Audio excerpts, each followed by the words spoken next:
Ito yung pinagkaiba ng original sa hindi, mga boss. Ito genuine parts kasi to. Ito yung palatandaan niya.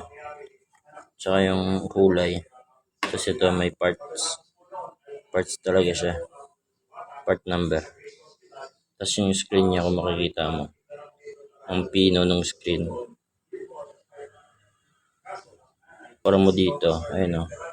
Sobrang laki ng screen niya.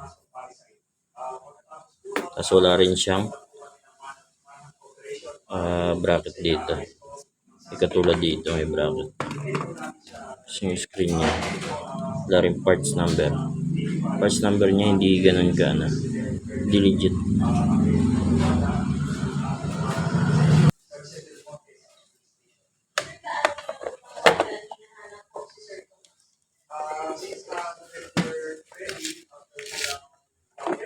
Ito yung concept ng air ventilation niya, mga boss. Kaya dito sa likod ng footrest nakatago yan. Para hindi niya masalo lahat ng higop ng dumi gaya ng alikabok, putik at ulan.